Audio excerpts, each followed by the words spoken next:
Hello and good morning. Welcome to your daily stretches. Today I want to talk a little bit about props. So, what I've noticed when I practice yoga in studios, the vibe in the studio is kind of like if you're using props, then you're not going into the deepest, most advanced place of that pose, and that actually using props is something that eventually you will get away from over your yoga practice as you get more advanced and as you can really do the poses in inverted commas properly. But actually I don't agree with that, because our bodies are all different shapes and sizes. That's how we were made. That's what makes us beautiful. That's what makes us decorating the world in completely different ways. So there are going to be people who always need props. Now for me, my proportion of my arms to my legs is not the same as someone who is really tall. So I find often if I can switch my practice up to sometimes use blocks in my downward dog, if I can use them to make sure that I feel like I've got the right alignment in things where you have to have your hands on the floor but your legs raised, they just make me feel better in my body. It just feels nicer for my body. And I'm like, why wouldn't we do that? Why would we shy away from that? Why would that be a bad thing? So I'm just gonna do a sequence today that is gonna include our blocks. And if you have blocks at home, or if you have like big thick cookbooks that you can use, just notice the difference between using the blocks and not using them and how that feels in your body.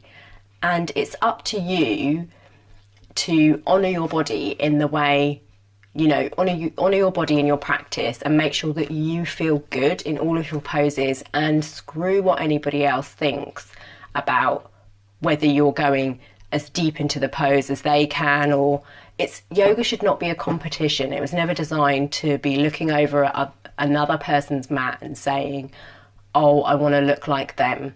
It's all about what's going on with you, between you and your mat, and what you then take off your mat and project into the world. So that's what we're going to focus on today's daily stretch. So grab your props. So we're actually going to start standing up, and we are going to start in our mountain pose at the top of our mat. So I always say make room for your body. So traditionally we stand with our feet touching. Now if you've got wide hips, you're already going to be completely out of balance, out of kilter, and you want a really strong foundation for your mountain pose. So when I say make room for your body, I'm just like, make room for the hips that God gave you. Tuck that tail under, pull the belly button in, and then you've got a really nice strong core to get yourself going. Shoulders are relaxed, hands down by your side. We're going to inhale and float the hands up towards the ceiling. And as you come into your forward fold, your blocks are there to receive you. Now, if this is the first stretch of the day and you've got really tight hamstrings, it might be that, getting down to the floor, putting your hands all the way down on the floor, means that you have to strain. There's no need for that. You can just bring the floor to meet you with your props.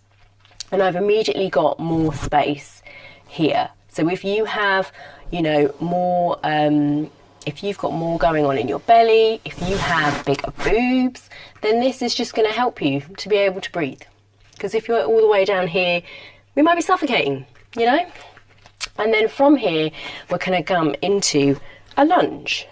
Now here, you can heel toe that foot towards the edge of the mat, giving yourself more room for anything that you've got going on. Bringing the floor to meet you means that you can keep a nice straight spine. So if you have to have, if you don't have the flexibility to bring the straight spine all the way down here, it might just be that you end up doing this with your alignment. Well, this isn't benefiting you. This is how we sit at the computer all day, hunched over. We want to be opening up across those shoulders. We want to be stretching into, you know, from collarbone to collarbone, keeping that spine lovely and long, remembering that the neck is an extension of the spine. So these are just here to help you. And then when we come into our downward dog, you know, I've got a short torso and short legs actually, but my torso is actually shorter. So if I then push up into my downward dog with my blocks, I feel like I have got so much more room. I mean, I do actually like my downward dog in this, with my hands on the floor. You know, it feels good, but there's not a lot of room here to then transition into my other poses, and I've got more flexible over time, which means that I can actually, you know, pull my leg up as traditionally people ask you to do to come back into a forward lunge. But if I do that with my blocks, I create so much more room for myself, and then I'm able to, you know, get that flexibility over time. And then if I want to lose the blocks, I can. But actually both of them feel really amazing. So, you know, you pick what feels good for your body. Honour your body in that moment. I'm just going to do the lunge on the other side for some symmetry in the body. I'm going to keep my torso nice and long. I can really feel that stretch down that back hip flexor. I can feel a bit of a stretch here. I can also feel the openness across my chest. I'm able to breathe easily. My neck is nice and long. So I'm still getting all the benefits from the pose. So I'm not really sure where the shame in using props came from, but I don't like it. And then from here, I can transition easily to the top of my mat. You know when people say float to the top of your mat, and you're like, yeah, great. That's not for everyone.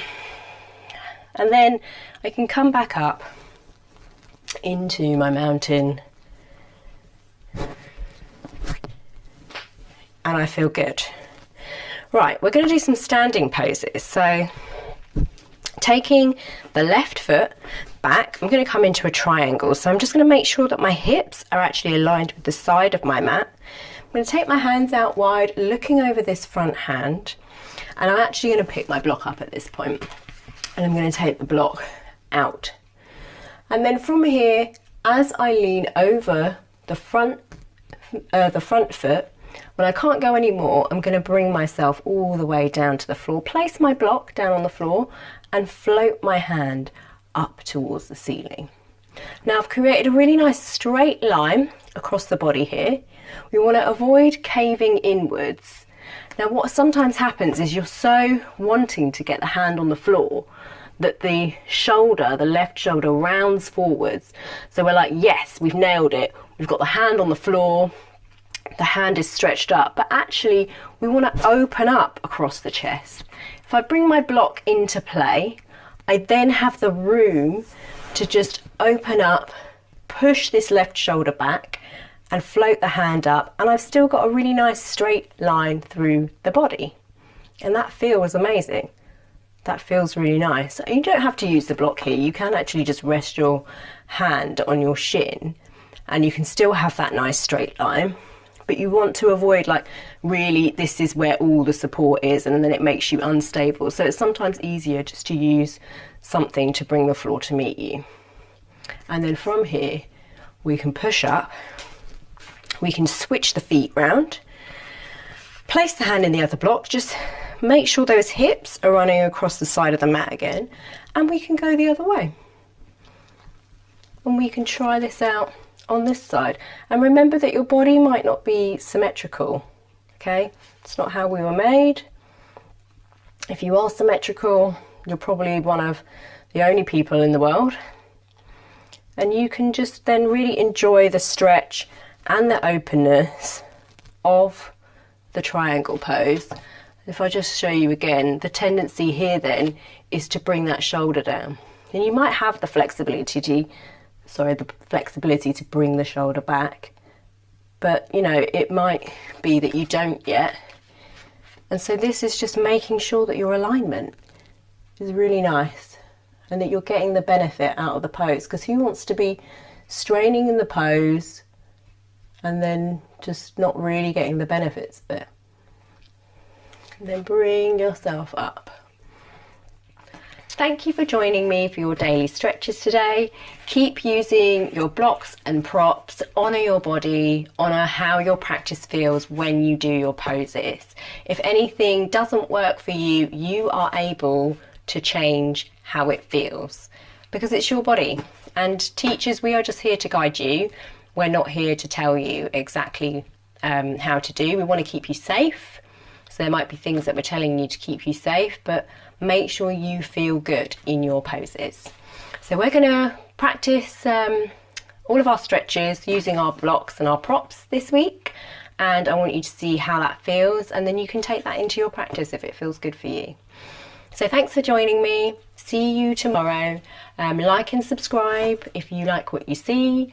Comment and let me know anything that you want to see specifically, and I will cover that for you. Thanks so much. Thank you for joining Roma Loves Yoga. Bye.